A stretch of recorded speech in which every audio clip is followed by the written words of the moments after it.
It's almost $400 billion a year. $400 billion. What's the deficit with Japan? It's almost $70 billion. Are we crazy? That won't happen with Trump, believe me.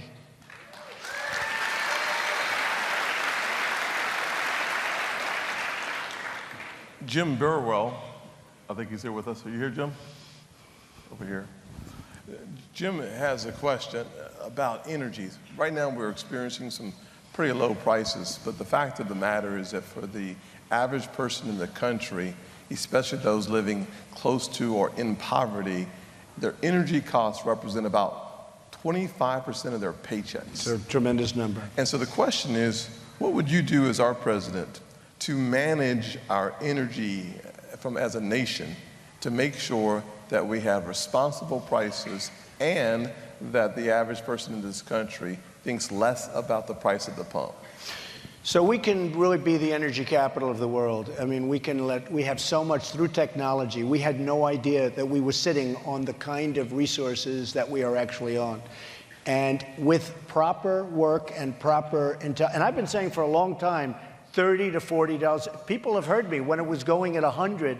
I was saying it should be 30, it should be 25, it should be 40, and that's what's going to turn out to be true. You know, we had a case where hundreds of ships were out at sea, loaded up, they had so much oil, they never knew what to do with it. But now what's happening is the OPEC is being broken up, the monopoly is being broken up, and things can happen that'll be great with respect to energy, but we have to help people out. The people that really bear the brunt of energy and energy costs are the very poor people. And I've heard numbers that 25 and 20%, and we will do that. One of the things we're going to do is get energy prices down even further. And the oil companies won't be thrilled. Lots of people won't be thrilled that are in that business, but energy should be coming down actually a lot further, and I think it will. Good. Barry Walker from Irmo and Scott Williams, both here somewhere in the audience, had very similar questions about how to make America great again economically. I know that next Thursday you're coming out with your plan from an economic perspective.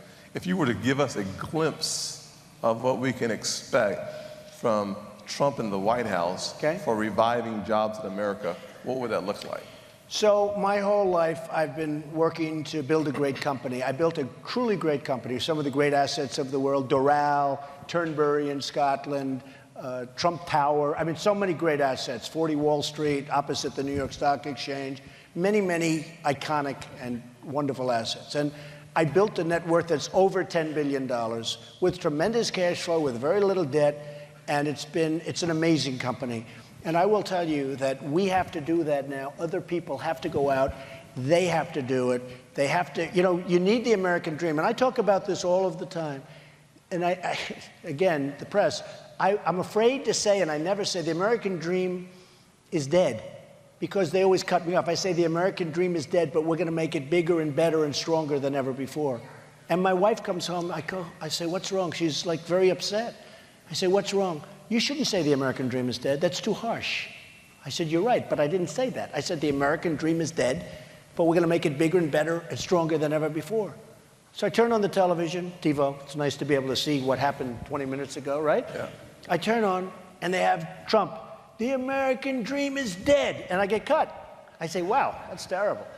Look, we're going to make the American dream, we're going to bring it back. We're going to bring it back so that people can really dream again. I have so many people saying that you can't do this anymore. You can't build these great companies anymore. You can't even build small businesses because of regulation. And I mean, I could name hundreds of bills.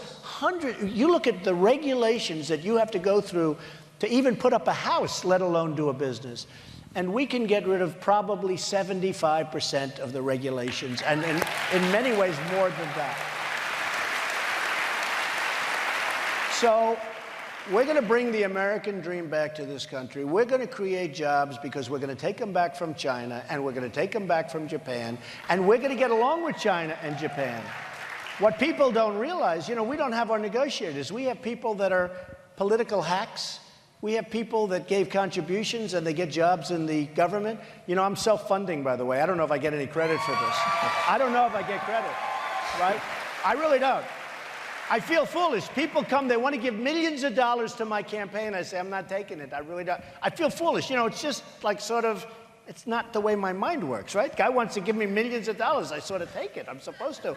So I feel a little bit foolish. I don't know if I'm self-funding. I'm the only one that's self-funding.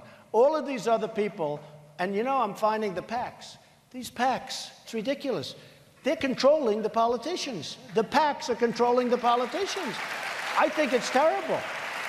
And people are putting now money into the PACs, millions, and they don't like Trump. I have all these ads against me, paid for a PAC, and the candidate, of course, doesn't know about it. Yeah, right? They put their best friend in charge of the PAC, they put their lawyer in charge of the PAC, and they never, ever speak. I gotta tell you, it's disgraceful, and they're breaking the laws, but the PACs are now controlling everything.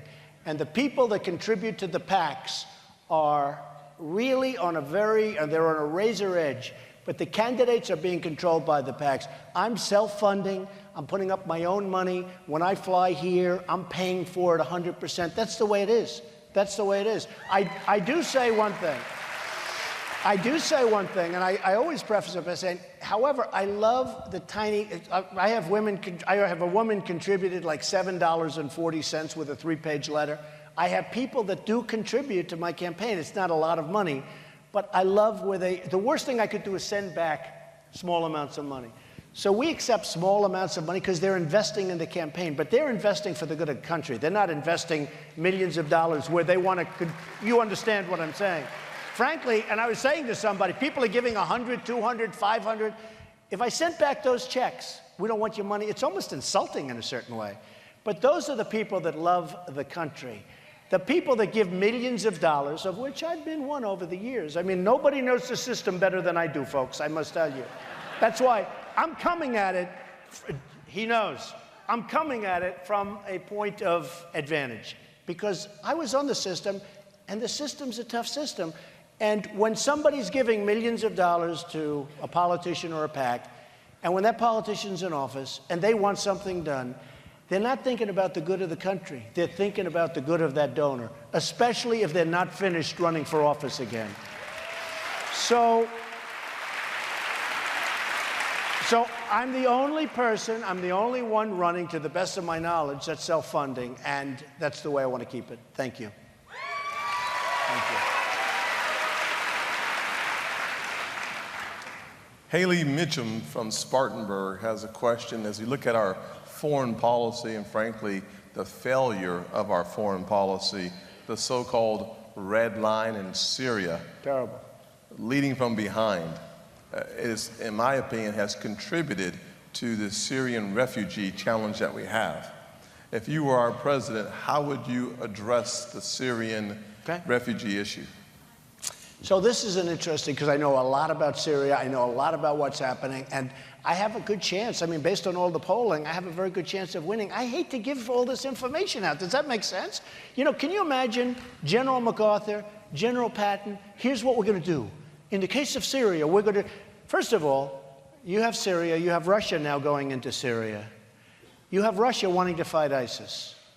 Let them fight ISIS. Let them fight them. And Tim may disagree with us. I can understand that. So Russia wants to fight because they don't want ISIS coming into Russia. They have an obligation to fight them in a certain way, as much or more than we do. The other thing you have is Syria, Assad is our enemy, okay? ISIS is our enemy. They want to fight together. But we're going in bombing Syria, bombing very weakly. You know, we're very timid. We're not doing it. If we're going to win, you got to win. We're bombing. And Assad is probably saying, these people are the nicest people in the world. They're knocking out our enemy. So you'd almost say, ISIS, let them fight Assad. Russia, let them fight ISIS. We'll take care of Iraq, which, and by the way, in 2003, 2004, I was totally against going. I am the most militaristic person in this room. I believe I'm going to have a military so strong, nobody's going to mess with us. And you've heard me say that. Nobody. Nobody. But you've got to know when to use it and when not to use it. We went into Iraq, and I said, a big article in 2004, July, in Reuters. I said, don't go into Iraq. Don't do it. You're making a mistake because you have Iran and Iraq, and they were like the same in terms of strength, in terms of military, in terms of strength. And for years and years and years they fight, right? And it goes this way, this way, this way, but they counter each other. Now we've knocked the hell out of Iraq, and Iran is taking over. And it's exactly, I wish you people in the room would go pick up Reuters 2004. I said the following. If you destroy Iraq, which we did, we just wiped it out militarily and every other way. They're very weak, obviously, and very dishonest, by the way. The government of Iraq, nobody even knows they take the money. And they are right now talking to Iran. There's going to be a merger. We spent, by the way, $2 trillion. Thousands of lives lost, thousands. And by the way, on both sides, unbelievable amount of lives lost. But thousands of American lives lost. And wounded warriors who I love all over the place, right? We have nothing. We have absolutely nothing. And what I said is that if you do this to Iraq, you're going to destabilize the Middle East, and Iran is going to take over Iraq, and other people will take over the leftovers. Well, ISIS is taking over the leftovers. That's what we have. It all came out of Iraq. ISIS came out of Iraq. But then I say, I ask these questions, and they're saying, what would you do? Like Tim just asked.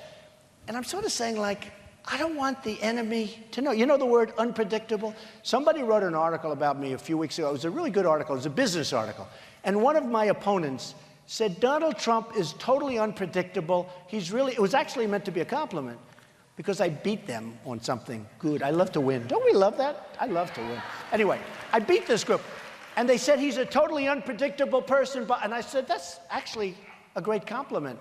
You want to be unpredictable. You don't want to be sitting here telling Tim tonight, well, here's what I do. I'd go here, I'd go there, and let him not know what you're going to do, right? Don't you think so? I think it's terrible.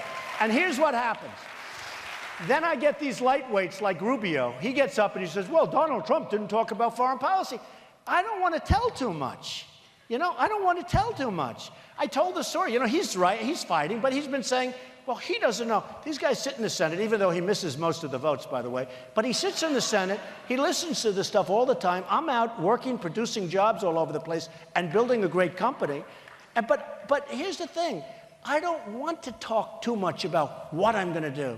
And then the press comes out and say, well, he wasn't specific. Hey, I went to the best school. I went to an Ivy League school. I was like a good student. Everything was good. They talk about not specific. You don't want to be too specific. You don't want the enemy to hear what you're doing. And, you know, when I see Obama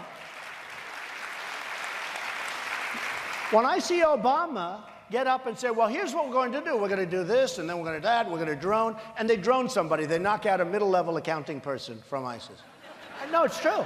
And they have a news conference. We knocked out some guy, blah, blah, blah, like the biggest thing in the world. Now everyone else runs for cover. You don't want to talk about it. You want to knock out 100 of them before you start talking. You know, there's too much talk. There's no action. And you know, just to finish, and I take heat. First of all, I'm much smarter than any of these talking heads. You know, the talking heads that you see on television, they're all a bunch, I mean, 90% are morons. But they'll say, Donald Trump is short on policy.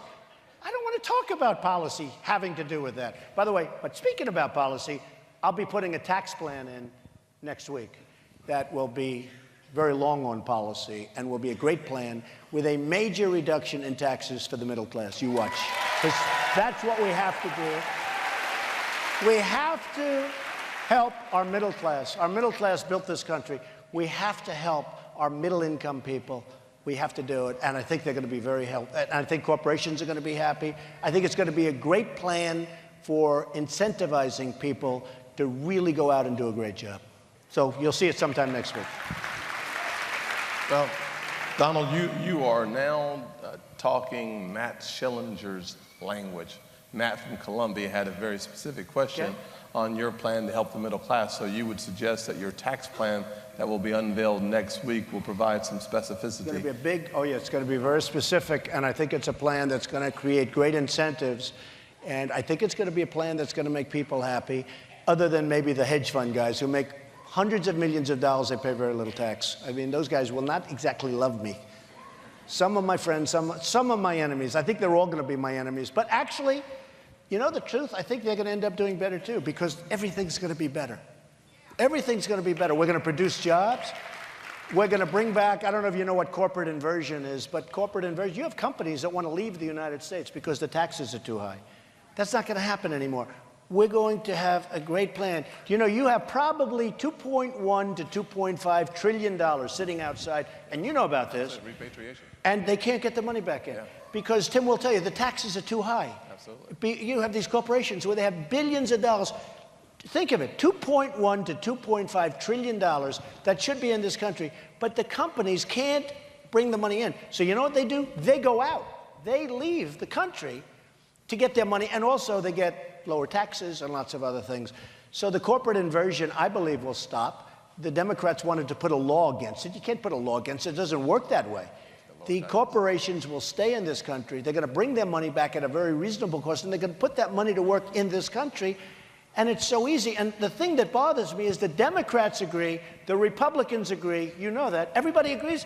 They've been talking about it for 3 years, and it never gets done. And no doubt, the value of the repatriation, Right. repatriating $2 trillion is worth millions of jobs here at home, and it's about time we got that done. And everybody agrees to it. Yeah, so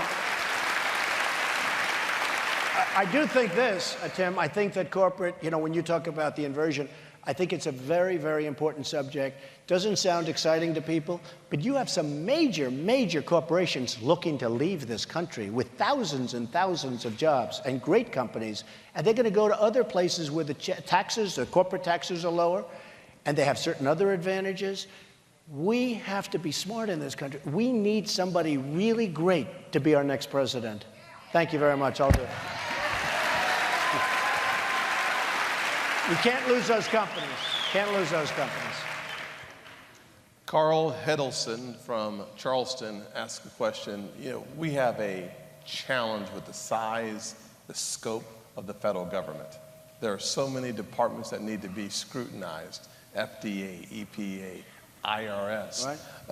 One of the questions he has here is, where would you start scrutinizing the agencies? And can you name a couple?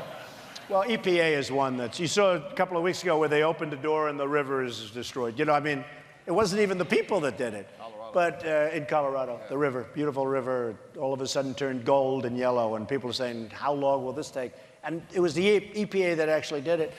The EPA would be one that you would certainly, at a minimum, cut way, way back and maybe get rid of entirely.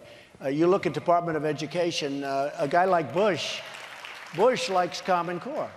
He likes Common Core. He wants your children in South Carolina to be educated. Think of it. He wants them to be educated through Washington, through the bureaucrats.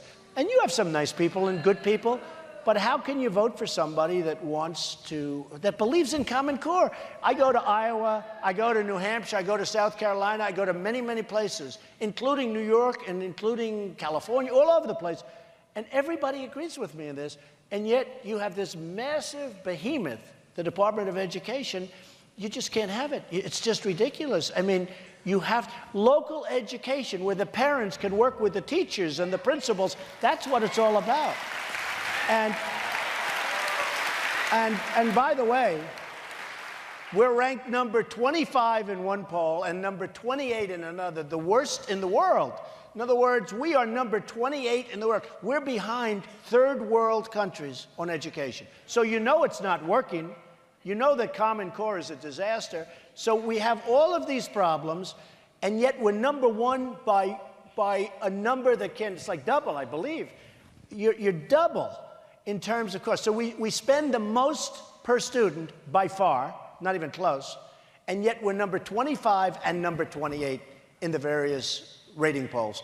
It's crazy. So Department of Education will be another one. Excellent, excellent. I like that.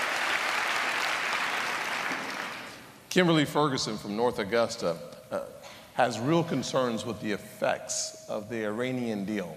What an awful atrocity on the world. It is awful, without any question. How do you intend to help protect Israel under a regime that is moving very quickly towards a nuclear bomb? So the Iranian deal is one of the worst contracts I've ever seen of any kind, nothing to do with countries or anything. It's the most incompetently drawn document I think I've ever seen. It's a one-way street. It's going to lead to nuclear proliferation as sure as you're sitting there. It was done by people that don't have a clue, and it's a disgrace. We don't even get our prisoners back. I mean, in all fairness, can you imagine? We have 4 prisoners over there, and they don't even ask them. They said, we can't do that because we don't want to complicate the deal. We're giving them back. Think of that. You'd walk in, if it's you. By the way, who would you rather have negotiating, Trump or those clowns that are negotiating right now, okay? Trump. I mean, honestly, they asked Kerry, you know, as he was recovering, the guy's in a bicycle race. He falls off a bicycle, 73 years old. He's in a race. He's got the helmet. He's got the whole deal. He's got patches. He falls off. He's our chief negotiator. He's in a bicycle race. I tell people, I promise if I'm president, I will never go into a bicycle race, I promise. You know why? I'll tell you what, I won't have time. I'll be working. I'll be working. But, you know, there's a couple of clues. First of all, the 24 days everyone knows, but that doesn't even start, you know, the inspection period. That doesn't even start. The clock could keep it much longer than 24 days. These guys could clean up and you wouldn't know a damn thing, despite what they tell you. But there's so many elements. But one of the elements, when Tim mentions Israel, there's sort of a clause in there that nobody's really understanding, that if Iran gets attacked, we have to help them. Now you say, what if Israel attacks them? Are we supposed to be fighting Israel? This is the most incompetent agreement that anybody has ever seen. We will protect Israel totally.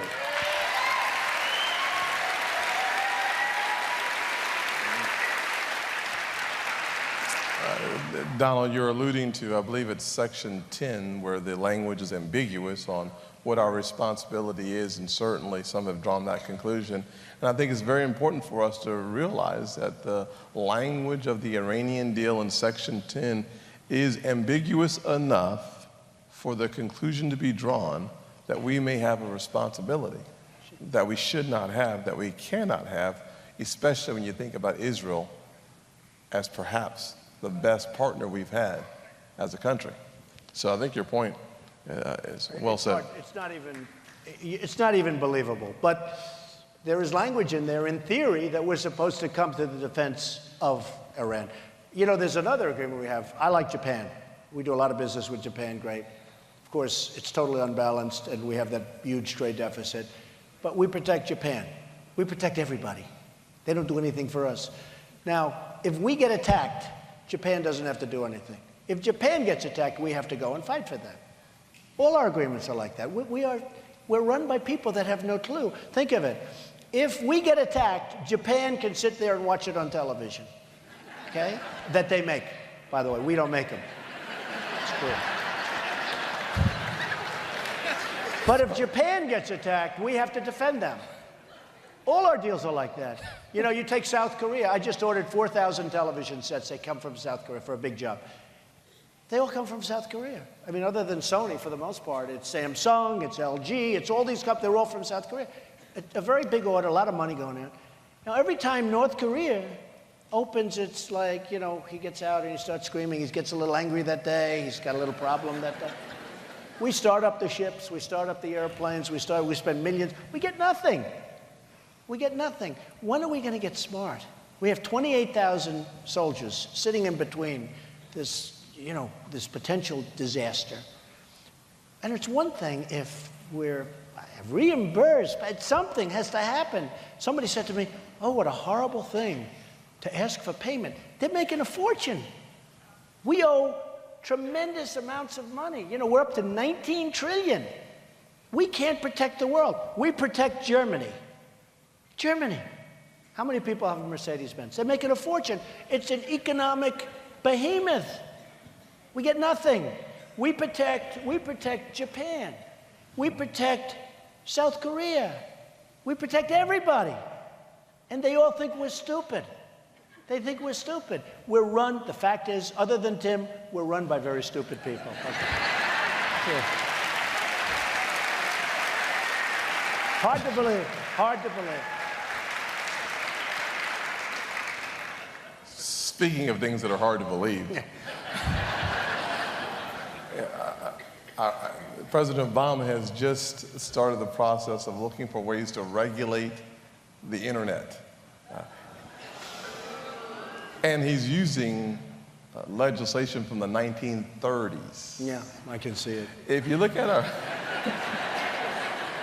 if you look into our future, how important is the free market and the use of technology, and how bad of an idea is it for us to be using 1930s legislation to regulate the internet? Well, free market is imperative on the internet, and frankly, the internet does cause problems because people are finding things out about us that they never knew before.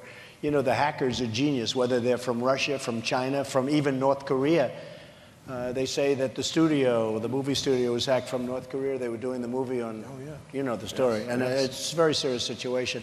The amazing thing is now they hacked 30 million people, many of them being government employees. That means probably you. Yes. Well, he's got nothing to hide. We don't worry about him, right, Mom? Yeah. Nothing to hide.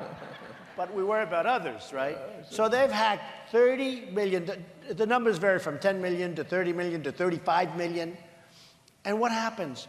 The government is going after the St. Louis Cardinals for hacking the Houston Astros baseball team. Do you believe this? Do you believe this?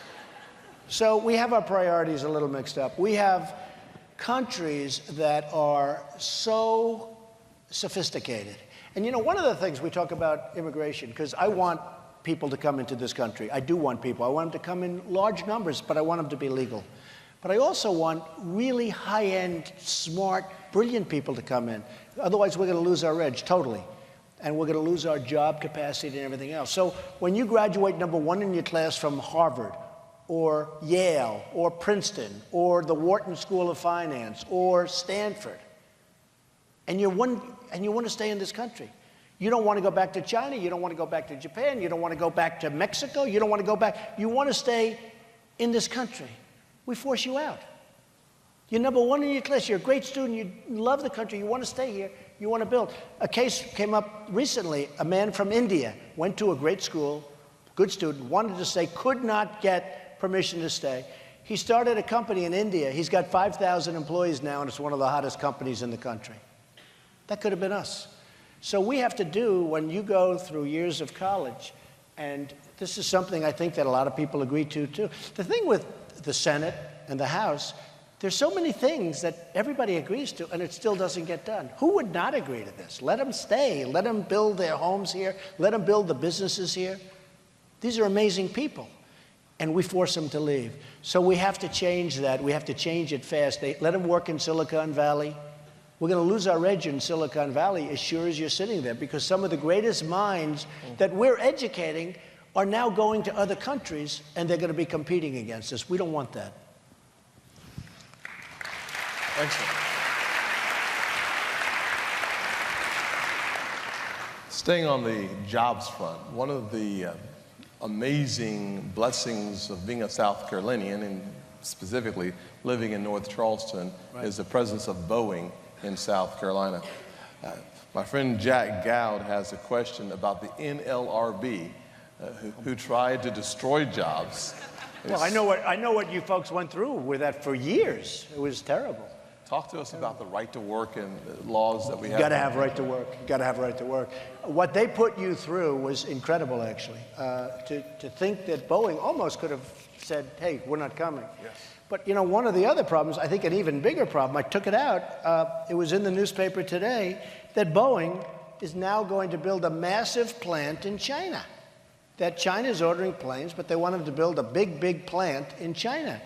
And I think that's going to have a huge impact. You know, it's sort of interesting. They can make their product in China and send it to us. But if we start sending product to them, they want us, and it's right here. I mean, they want us. Think of it. We have to build plants in China, but they don't have to do it here. So it's a very unfair situation. And I looked at that. I read that story today. It wasn't a huge story. To me, it's a huge story, though. But I read it with such great interest. They're ordering planes, but now Boeing is going to build massive airplane factories in China. I don't like that. I really don't like that. I agree with that. We're down to our last 2 or 3 questions. Good. Are you going to stick around and talk to some folks afterwards? All night. How about all night? Is that all right with you guys? Anthony Span of Columbia asked a very business-driven question. Okay. What is the best decision you've made in your life, and what is your best decision you've made in business? Well, maybe in terms of business decision, always family and children, and we all.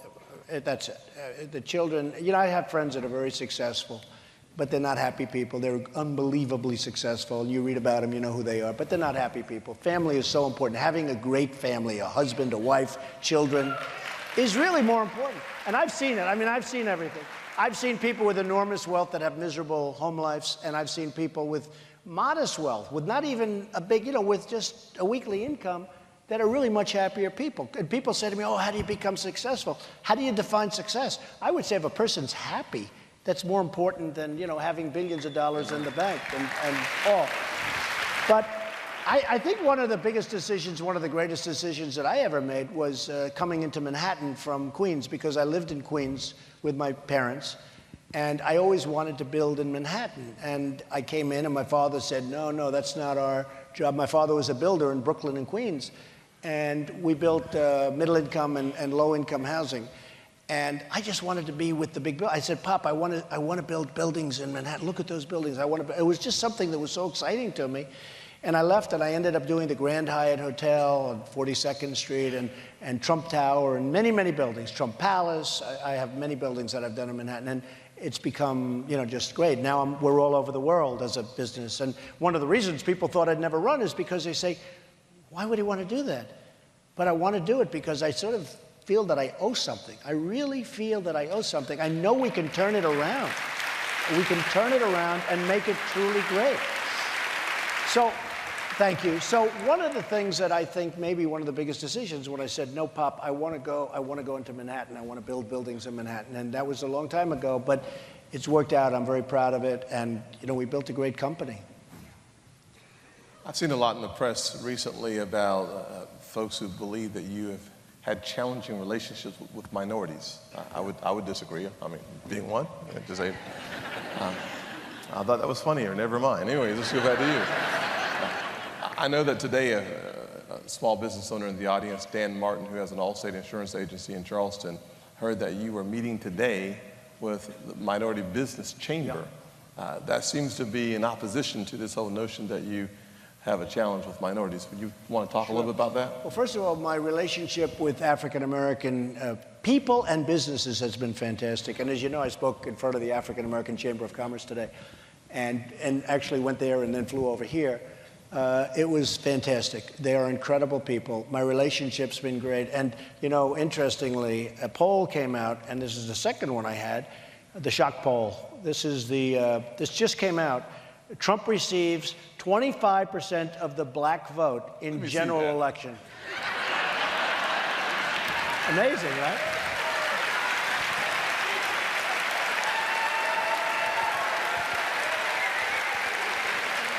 Right?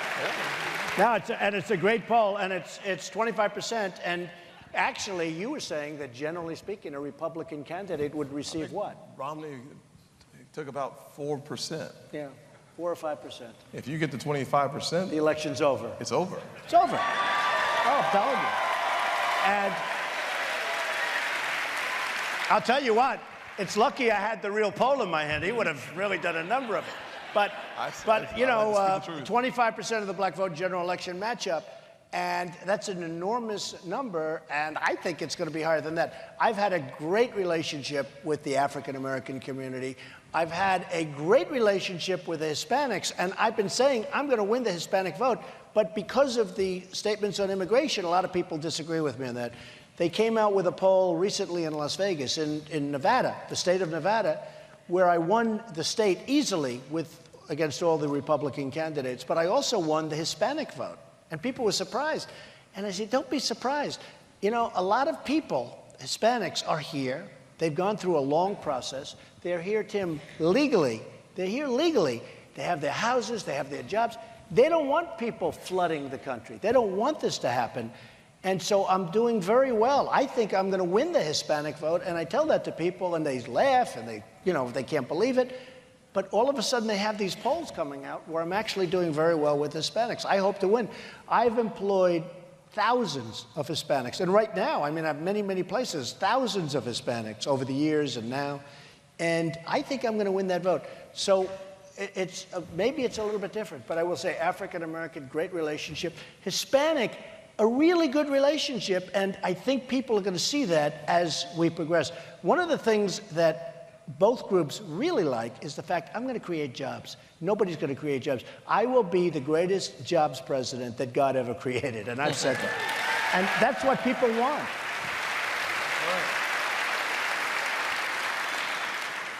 Two questions, and then I'll let you close it up for us. One, an interesting question. The other one, your vision for the country. The first question, and don't answer it until I say the second question. First question is, who's harder to deal with? Real estate developers or politicians? One question. Politicians are more dishonest. I always thought the real estate guys were the worst. Now, I've seen a great dishonesty in politics. I have. Not him.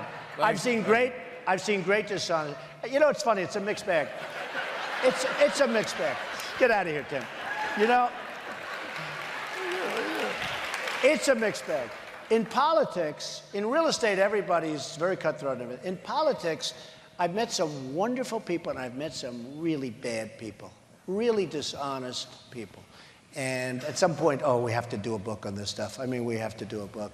But I've met some great people in politics. I'll think about it then. We'll think about it. You know what is interesting? The media in politics, much different than the media in finance. Maybe finance is easier because it's a little more numbers-based. But I've met some wonderful people in the media and politics, but I've met some really dishonest media folks in having to do with politics. So it's, you know, really a mixed bag. But actually, I think that politics is much more deceptive than business or real estate. It's much, much more deceptive. Not an easy life, I will tell you. That's why a lot of people said, what do you want to do this for? But it's not an easy life. I met some wonderful people, and I met some really bad dudes and people. Good enough. Are you shocked to hear that, by the way? No. Last question. America has, in my opinion, for the last several years, been moving further and further apart. With Donald Trump as the President of the United States, how do you bring America together? How do we have one America? So when President Obama was elected, I thought that, and I helped John McCain. Somebody said I voted for Obama. My enemies, they say, oh, but he voted for Obama. So ridiculous. I helped John McCain. He did a bad job. He didn't get elected. I helped Romney. He didn't get elected. I said, this time I'm going to do it myself, okay? It's true. No, I'm tired of it. I helped these people. Boy, I'm tired of it. Look, last time I thought we should have won. In all fairness, for McCain, it was tough because, you know, they had the problems, and I think Abraham Lincoln maybe couldn't have been elected then. That was a tough one. But Romney should have won the last election. Something happened to him. He choked. Something happens. Like a golfer in the 18th hole, he can't sink the putt. So he was very disappointing. I mean, it was very sad, to be honest, because that was an election that should have been won. But I thought that President Obama, the one thing I felt strong, he would be a great cheerleader for the country. And I thought he'd bring the country together. And honestly, there's probably a divide right now in the country, the likes of which we haven't seen for many years. You know it better than I do. And people talk about my tone and my temperament. I actually have a great temperament, and I will bring the country together. You know, Jeb Bush was saying, his tone is not nice. He's not nice. And they're cutting off Christians' heads in Syria. They're cutting off the heads. He's worried about my tone is not nice. But I actually have a great temperament, and I have a temperament where I bring people together. And that even means countries. I mean, I don't think I'll have the problems with Putin that Obama. Putin can't stand Obama. Can't stand him. Nobody, I mean, people aren't liking him. And Obama doesn't like some of them too. But I think I will get along great on a world basis, and I think I'll also, which is important, and I think I'll also very much bring our country together. When you look at Baltimore, when you look at, I could name 10 cities, I'm not going to embarrass anybody by saying it, but the Baltimore thing was so bad. You look at what's going on in Ferguson and St. Louis, we've got to bring people together. We have to bring people. We need jobs. We need spirit. Maybe we need spirit just as much as we need jobs. But we're going to bring them together, and we're going to make our country great again. And I appreciate your being here. This is great. Ladies and gentlemen, Donald Trump.